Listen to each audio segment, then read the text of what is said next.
TwoSun Tuesday coming at you. Well, the first thing that I want to cover is probably, hey, I got some dark fingernails.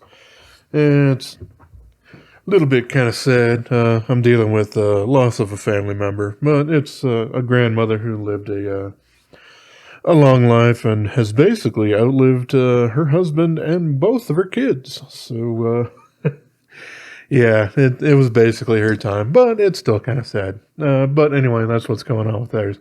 Let's get back to the knife, which is much more important to basically everybody else in the world. This is the TwoSun TS384. This is one of the newest Tepe designs out there.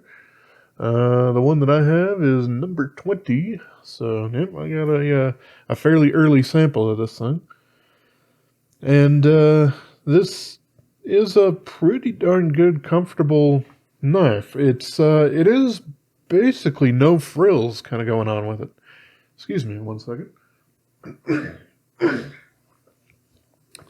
Apparently forgot to clear my throat there. But yes, so we do have basically flat slab titanium. We do have a little bit of skeletonization going on the inside. But yeah, very little visual flair going on with the handle. It's very much flat slab, probably like a PM2, that kind of thing. This guy is just a touch under 3.5 inches for the blade. I have basically measured 3.45 inches, which is still a very, very capable amount there. The plunge grind on it is it's one of those gradual ones, but you still have a few sharpenings left before you would really hit that. So that's pretty darn good. We have a really kind of difficult to describe kind of thing because it's in between a few of them. It's obviously a drop point with a heavy swedge there, but that kind of makes it look a little bit like a dagger point, but it's up from the middle, above that pivot line, so I wouldn't really call it that. I'm going to just call it a drop point and kind of be done with it. But yeah, it is a little unorthodox as far as that goes.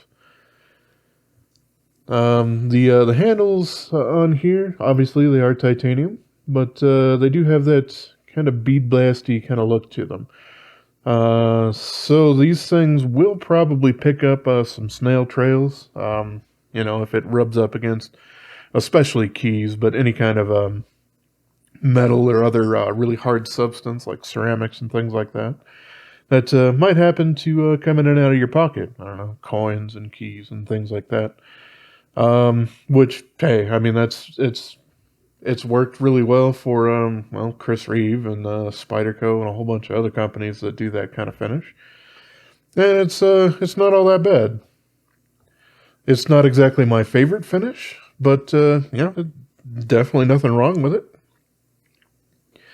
We have a hidden lanyard thing here in the back, kind of integrated into the back spacers, so that's kind of nice that it's out of the way, but still available for the few people that actually employ the use of those things. Something a little different here for most TwoSuns is that this pocket clip actually has 2 anchor points instead of 1. Pretty neat. I mean, it's just sunk into titanium, so I'm definitely appreciative of it, but it might not have been necessary on this one in particular. I don't know. We don't really have much extra lock bar cutout on the show side there, so it is fairly flat on both sides. Some people do find that a little bit difficult to end up closing. I generally don't have any problems with those, but it might be a little bit more difficult if you actually have some work gloves on or things of that nature. But because of that, it does make where the index finger rests pretty darn comfortable because you don't have offset things there that has basically one side of the liner that'll dig into you a little bit more. So that's pretty nice. So what I want to do here, I'm going to do some size comparisons, but the first size comparison I'm going to do is, it's another Tepe Design here. This is the TS384 Maverick. And And see, there's a lot of similarities going on here. We have a little bit taller blade going over here, but we still have that slight drop point with the swedge, a little bit higher than the pivot collar for the point there. This handle cants down a bit more, and obviously it's got some crazy milling going on there. But this one is a little bit more neutral, and I do end up finding that a bit more comfortable as the handle isn't shoving my hands down in quite the same way as this Maverick guy does. But yeah, you can definitely see the similar design language.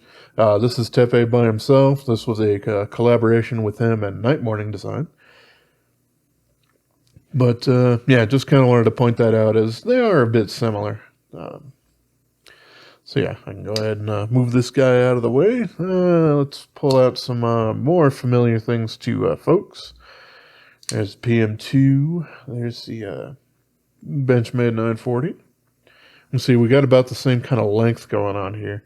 This one looks a little shorter, but yeah, I've taken off a little tiny bit of that tip over the last 20 years or so that I've had this darn thing. Let's close that and get that out of the way. How about the Ontario Rat 1? Yep, it's a little larger, obviously.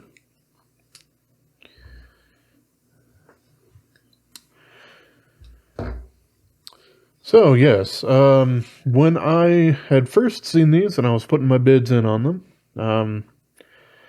I honestly didn't know that they were flat slab titanium. I thought there was a little bit more contouring going on because, well, TwoSun is definitely well known for doing a lot of that.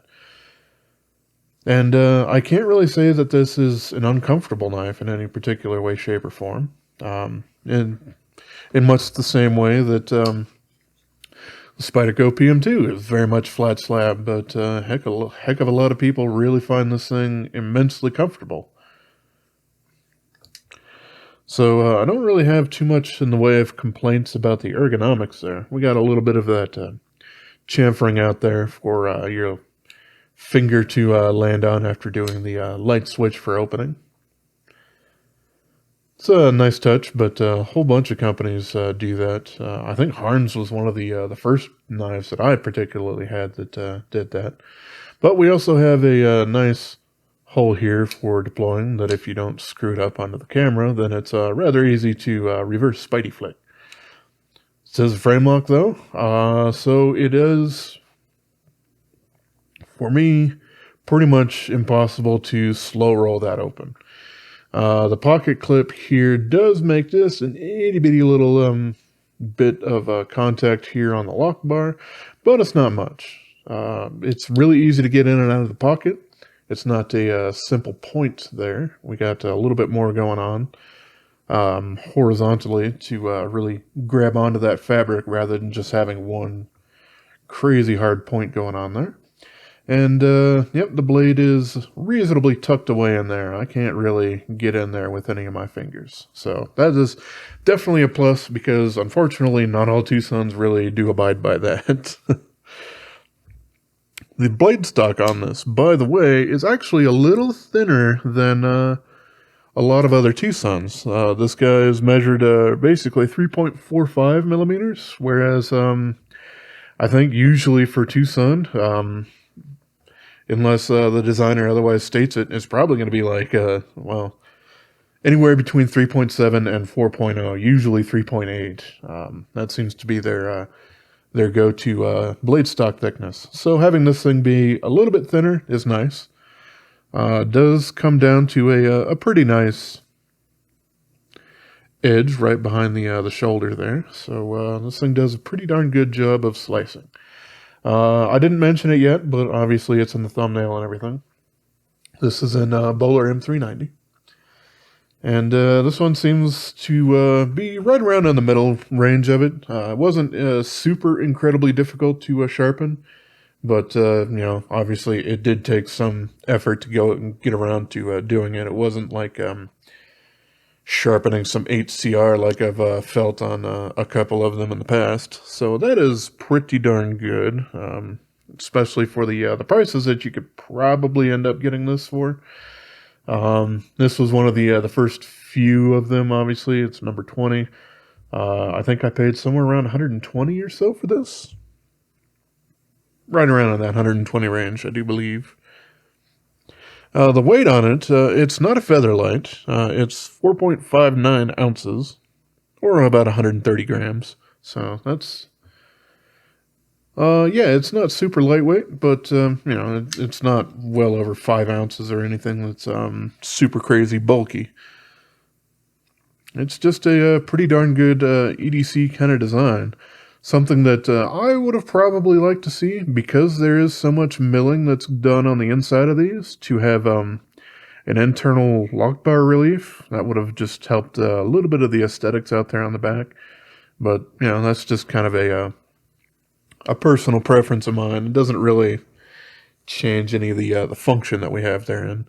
It is, because the blade stock thickness is just a little bit thinner here, this is also a little bit thinner. This is 0.48, whereas the Spyderco PM2 is basically 0.50 to 0.51, right around in that range. So it is a little bit thinner,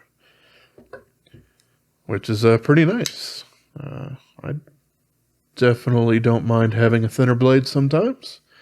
That being said, gripping onto this thing, I wouldn't have minded if it was a little bit thicker, if we did have some contouring going on here.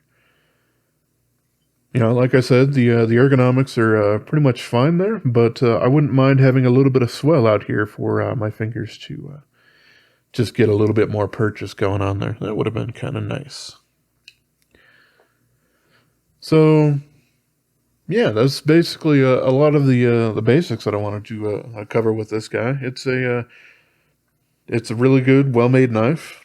Nice design, but nothing super flashy or out there like you do end up seeing on some of the other TwoSun models, including other stuff from Tepe Designs or Shan. I honestly don't know how to pronounce his first name. I do have a friend named Sean that we've made fun of for years and calling him Shan because he used to get some weird mail with his name spelled S-H-A-N, but so yeah, not sure, but yeah, it's a pretty darn good knife. Yeah,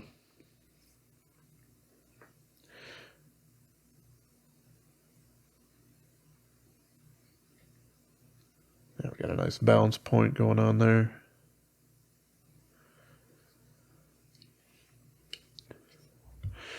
So, yes, that basically will conclude the normal review portion of it. Now I'm going to do the teardown, so if you're not really interested in looking on the inside of this thing, then, well, I appreciate you for your time. And for everybody else, how about if we go ahead and look under the covers? I do not need at all, I think. Take the pocket clip off. Oh, I'll do it anyway. I could be wrong on that. I don't remember fully.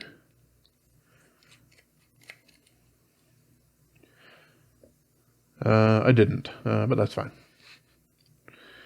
So we got the two Chicago style screws and the pivot.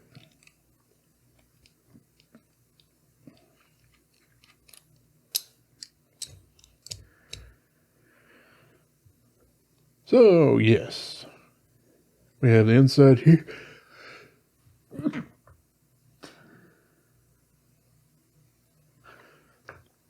Oh, another one. Nope, barely light on that. Ah, sorry about that, folks. Okay, so, yes, on the inside here, we actually do have some little kind of machining marks here.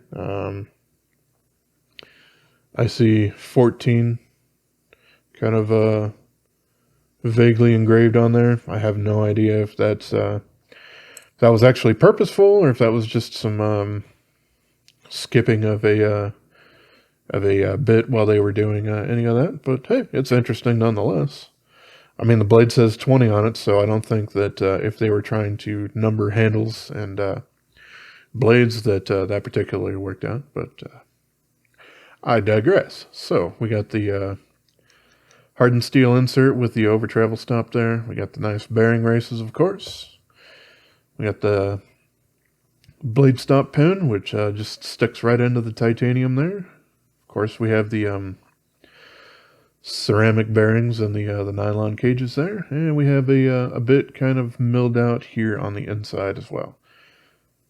That's what I was saying earlier. Since they have done some milling on the inside here, I wouldn't have minded seeing that lock bar relief just put on the other side, just to keep the side looking just a little bit cleaner. But hey, there you go.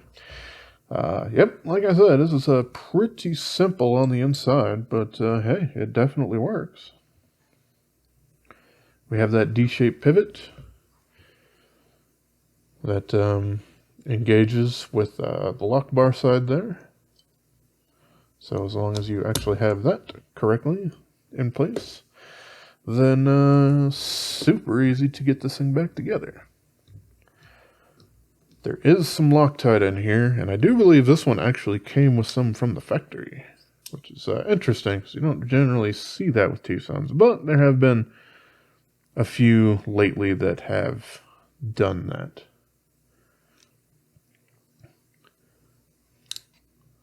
This doesn't feel quite right, so I must not have fully made it up.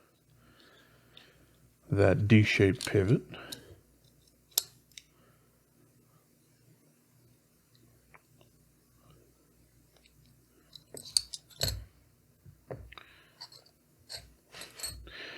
Well, it's all falling to shit. That's okay.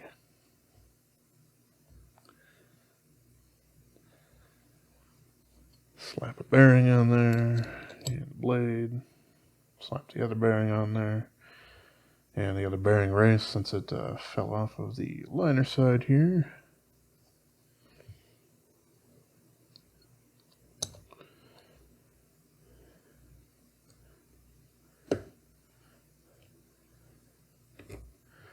It looks correct, at least.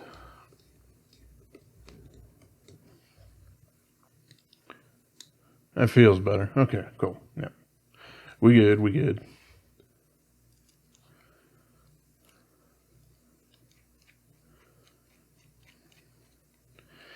But, yes, this is a fairly basic knife. I mean, obviously it does everything that it really needs to do for a knife. This is just a much more no-frills kind of design than you would get with a lot of others there.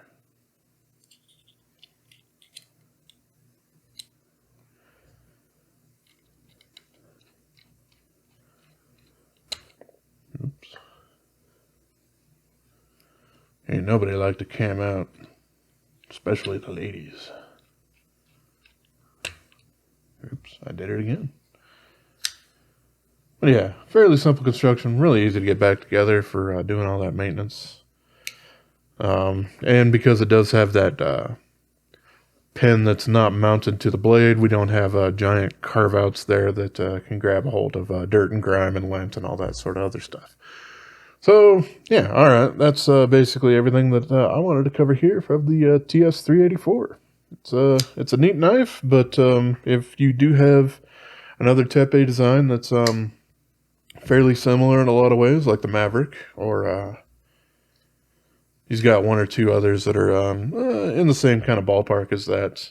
This one might not be one that you absolutely need to throw into your collection, unless you just really like Tepe's designs in general. So, alrighty, as always, I appreciate y'all for watching, and have yourself a wonderful rest of your day, yo.